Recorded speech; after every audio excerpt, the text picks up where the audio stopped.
Vivez-vous votre vie basée sur la peur ou non? Cette peur n'est pas utile. Elle restreint votre capacité à élargir l'esprit. La peur vous limite dans vos découvertes. Elle vous fait rester dans la zone de confort. Vous devez quitter l'espace du connu, l'espace du confort. Vous devez entrer dans l'incertitude. Et c'est cette partie qui fait peur. Plus vous avez peur, plus vous allez rester où vous êtes.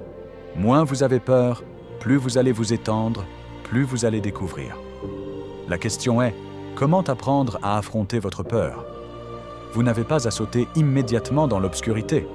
Peu de gens peuvent faire cela. Mais en réalisant, d'accord, c'est maintenant ma zone de confort, et demain j'essaie déjà une chose qui est nouvelle pour moi. Cela me semble encore inconfortable, mais essayons juste un pas dehors. Le jour suivant, un autre pas. Intégrez le saut dans l'incertitude dans votre vie quotidienne jusqu'à ce que cela devienne une habitude. C'est une façon de développer cette capacité d'aller contre la peur. Comment la peur vous piège dans le connu? C'est toujours la peur de perdre quelque chose. La peur de l'inconnu. Alors, que perdez-vous? Le connu. La peur de l'inconfortable. Que perdez-vous? Être confortable. C'est la résistance contre la croissance. C'est la résistance contre la découverte de la grandeur de cet univers et de ce qui est possible dans ce monde. Imaginez s'il n'y avait pas de peur. Il n'y aurait rien d'inconnu, rien d'inconfortable. Vous pourriez déjà voir dans le futur ce que vous allez faire en 2025, où vous allez être. Quelles personnes seront encore avec vous? Brisez les schémas. Je peux sentir comment mes anciens schémas essaient parfois encore de se faufiler. Que faire pour briser les schémas? Numéro 1. Vous devez voir que vous en avez un. Numéro 2. Vous devez remplacer les anciens schémas. Les schémas, c'est un comportement habituel. Ce sont des habitudes. Comment construisez-vous des habitudes? Par des comportements continus que vous faites continuellement. Il y a quelque chose à propos de la cohérence et de la continuité qui construit un schéma. La cohérence d'avoir un régime d'entraînement chaque jour. Ce n'est pas utile de ne rien faire 6 jours par semaine, puis d'aller un jour à la salle de sport et de donner tout. Non, il vaut mieux avoir une cohérence tout au long de la semaine. C'est ce qui construit des schémas sains. Que devrait faire quelqu'un? Regardez-vous et voyez-vous. Nous ne sommes pas tous parfaits, mais selon les circonstances auxquelles vous faites face aujourd'hui, quel type de caractère pensez-vous avoir? De quoi voulez-vous équiper votre caractère pour qu'il traverse ces temps de la meilleure manière possible? Ce qui n'est plus utile pour vous, débarrassez-vous-en et acquérez de nouvelles compétences. La présence. Plutôt que la pensée. L'esprit peut être votre ami et l'esprit peut être votre ennemi. Vous avez travaillé si dur pour cela. Maintenant, vous l'avez. Profitez-en. Mais vous ne pouvez pas en profiter si tout le temps vous pensez à la semaine dernière ou au futur. Profitez de ce que vous avez, c'est arriver exactement là où vous êtes maintenant avec ce que vous avez. C'est tout. Pas de souhait pour quelque chose de plus dans le futur, pas de souhait pour quelque chose qui ne se serait pas passé dans le passé. Non, vous êtes dans le présent. C'est tout. Apportez plus de présence dans le présent. Si je m'observe, je suis présent la plupart du temps et je réalise quand je ne le suis pas. Quand je suis absent, je le réalise. Quand je suis présent, c'est mon état normal. La vérité est que vous êtes toujours présent. Vous ne le savez simplement pas. Il y a une couche au-dessus de la présence qui vous fait penser que vous n'êtes pas dans le présent. Si vous enlevez les pensées, vous réaliserez « Oh, c'est là ». Faire moins. Défaire plus. Une approche que nous avons dans ce monde est que pour nous sentir complets, nous devons atteindre quelque chose. Vous avez besoin de votre diplôme. Vous avez besoin de votre travail. Vous avez besoin d'argent. Vous avez besoin de votre première voiture. Cette approche concerne le besoin, elle concerne le faire. Mais la réalisation, c'est que vous avez vous-même. Non, ce n'est pas à propos de faire, c'est déjà là. C'est juste couvert. Cette fois, ce n'est pas à propos d'ajouter quelque chose. Il s'agit que certaines choses doivent partir. Rien n'a besoin d'être fait. C'est quelque chose que nous devons défaire. C'est l'approche orientale, c'est l'équilibre.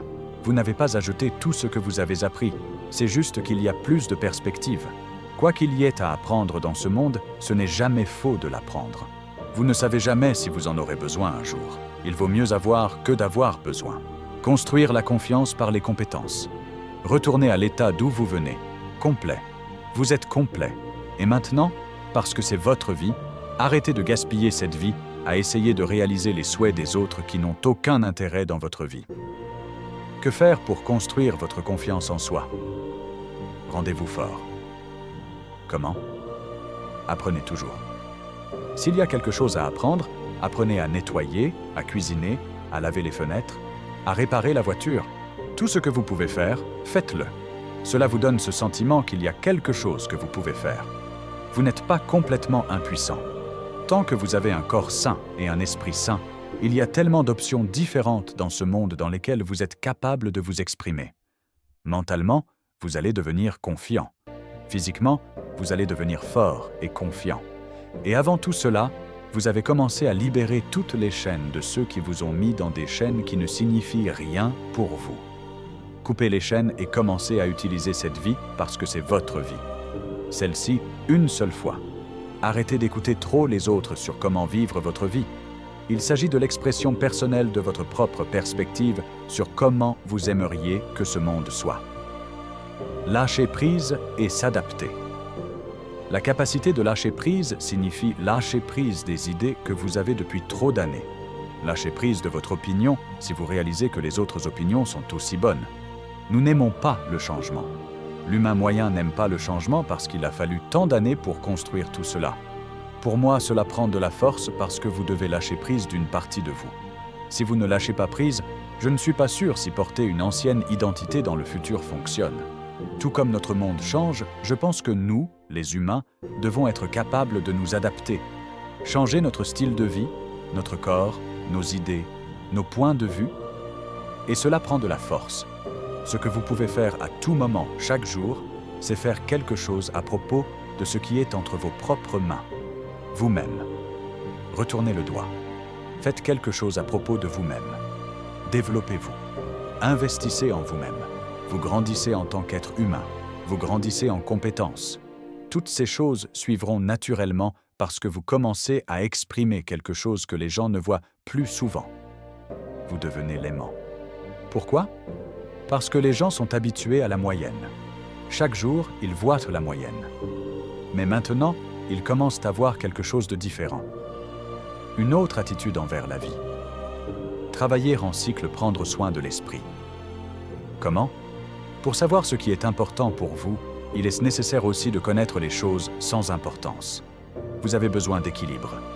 Vous devez consciemment parfois faire quelque chose que vous sentez vraiment sans importance parce que cela garde quelque chose en vous ouvert. Gardez le corps non seulement sain, mais cherchez des méthodes pour rendre votre corps vraiment performant. Performant pour ce domaine spécifique où vous voulez vous trouver. Physicalité, activité, vitalité, yoga. Il devrait y avoir quelque chose pour chaque personne.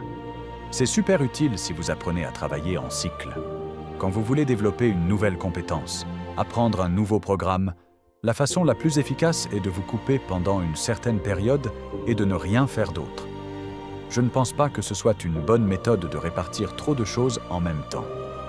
Concentrez-vous sur 3 compétences maximum plutôt que 10, parce que les changements mentaux ne vont pas si vite si vous sautez trop. Ils ne pénètrent pas assez profondément. L'engagement. Plutôt que la motivation. Peu importe la vision et le rêve que vous avez sur vous-même, je pense que vous devez avoir en même temps un engagement. Que allez-vous faire avec cette identité si vous y arrivez? Vous créez parce que vous voulez aider. Vous ne créez pas pour nuire. Si c'est votre intention initiale, la pénalité viendra.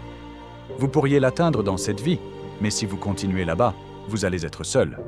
Vous allez avoir tout ce que vous voulez, tout ce qui brille, toute la réputation, tout ce dont vous avez toujours rêvé. Ce que vous n'avez pas, c'est quelque chose qui vous donne une vraie stabilité, une vraie valeur dans cette vie. Je pense que c'est quelque chose qui ne peut pas vous être enlevé. C'est la connexion aux autres, la connexion aux humains, aux animaux, à ce monde, et ultimement la connexion de cette vie. Focalisez sur ce que vous contrôlez. Tout le monde, peu importe où ils sont, est capable de transformer quelque chose à propos de lui-même. C'est juste une question de compréhension que, premièrement, c'est possible. Deuxièmement, il y a des méthodes pour le faire. Troisièmement, vous n'avez pas besoin d'attendre que quelqu'un entre dans votre vie pour le commencer. Le message est qu'il y a une grande partie que vous avez entre vos propres mains et une grande autre partie que vous n'avez pas. Peut-être ce serait bien de concentrer votre énergie dans les choses qui sont 100% basées sur vos propres énergies et vos propres actions. Les temps changent, l'univers change, les idées changent, tout change, les humains changent, je change. Que serais-je si je ne serais plus Shi Heng Yi? Si tout sur les réseaux sociaux disparaît, qui serais-je alors demain? Personne ne me connaît plus. Je pense que je vais toujours être là. Je trouve quelque chose à propos de moi le long de ce chemin. Je suis capable de me débarrasser de la surface. Ce n'est pas important. Vous ne pouvez plus rien m'enlever. Et c'est là où je commence à me sentir libre de plus en plus. La compétence à travers l'épreuve. La pire chose qui peut arriver est la stagnation. La stagnation et le regret. Je n'ai pas d'idée concrète où cela va mener. Je me prépare à aller de plus en plus vers l'inconnu. C'est venu récemment dans ma vie. Arrêtez la planification. J'ai planifié la première moitié de ma vie. Les 40 premières années étaient pleines de planification. Maintenant, c'est à propos d'équilibre. Maintenant, peut-être que c'est le moment où je ne fais pas la planification. J'attends. Tout est possible. Peu importe à quel point vous pouvez bien parler. Ce qui compte, c'est combien d'énergie réelle, d'efforts réels, de discipline réelle avez-vous mis dans votre vie quotidienne. Vous n'obtenez pas de compétences comme cadeau dans cette vie. Vous pourriez obtenir un talent, un don. Mais si vous ne cultivez pas ce don régulièrement, même ce don va se dissoudre. La compétence signifie qu'il y a une continuité. Il y a l'investissement conscient de passer à travers l'épreuve. Pourquoi ne pouvez-vous pas faire les 100 pompes? Parce que vous ne vous êtes jamais forcé à pousser à travers vos limites.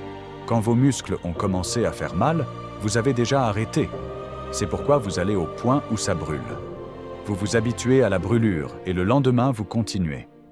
Il y a quelque chose à propos d'atteindre la limite et pas à pas la surmonter. Vivre avec compétence. Comment construire une vie appropriée, pleine de sens et épanouissante? Je pense que c'est très lié à la compétence. À quel point êtes-vous compétent en marchant à travers cette vie? Et plus vous êtes compétent, plus c'est beau, plus c'est facile, plus c'est ludique, plus vous pouvez en profiter. C'est toute l'analogie de comment je peux l'exprimer.